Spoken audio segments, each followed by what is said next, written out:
तबलीगी जमात की वजह से देश में कोरोना के मामले भले ही अप्रत्याशित तरीके से बढ़ गए हों, निजामुद्दीन मरकज से निकलकर देश भर की मस्जिदों में जाकर छुपे बैठे जमाती भले ही कोरोना अब तक बांट रहे हों, स्वास्थ्य कर्मचारियों से बदसलूकी कर रहे हों, पत्थर बरसा रहे हों, लेकिन जमाती को जमाती कहने पर देश के बहुत सारे सियासतदानों की त्योरियां चढ़ जाती हैं।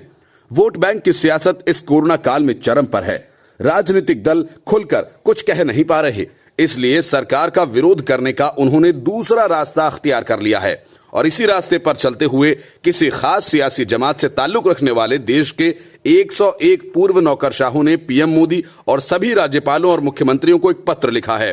पत्र लिखने वाले नौकरशाहों की लिस्ट देखकर आसानी से इस बात का अंदाजा लगाया जा सकता है कि उनके पीछे कौन सी राजनीतिक पार्टी सक्रिय है जो उनसे ये सब करवा रही है, या फिर किसके इशारे पर वे इस किस्म की पत्र पॉलिटिक्स करवा रहे हैं। खास बात यह है कि ये पत्र तब लिखे गए जब सोनिया गांधी ने केंद्र सरकार पर सांप्रदायिक राजनीति करने का आरोप लगाया और कहा कि सरकार सांप्रदायिकता का वायरस फैला रही है। इस पत्र में उनकी ओर से कहा गया कि देश में कोविड-19 संक्रमण के मामलों की वृद्धि के लिए मुस्लिमों को जिम्मेदार ठहराया जाना निंदनीय है। पूर्व नौकरशाहों ने मुख्यमंत्रियों और राज्यपालों को खुला खत लिखकर मुस्लिमों को प्रताड़ना से बचाने की अपील की है।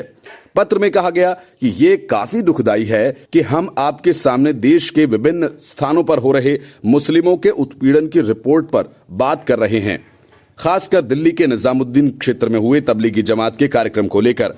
पत्र में कहा गया है कि जब देश में कोविड-19 के मामले सामने आने लगे थे, तब सोशल डिस्टेंसिंग के सिद्धांतों की अनदेखी के लिए तबलीगी जमात की आलोचना की गई थी।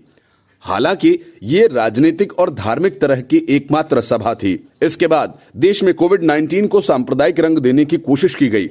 ऐसा दर्शाया गया कि देश के अलग अलग हिस्सों में कोरोना संक्रमण फैलने की वजह तबलीगी जमात ही है। दिल्ली सरकार की सलाह को नजरअंदाज करते हुए तबलीगी जमात की ओर से कार्यक्रम आयोजित करना निंदनीय था, लेकिन इसे सांप्रदायिक रंग देने की कोशिश गैर जिम्मेदाराना और निंदनीय है। पत्र में नौकरशाहों ने कहा कि हम आपसे अनुरोध करते हैं कि राज्य में किसी भी समुदाय के सामाजिक बहिष्कार को रोकने के लिए सभी सार्वजनिक पदाधिकारियों को विशेष रूप से सतर्क रहने का निर्देश दें।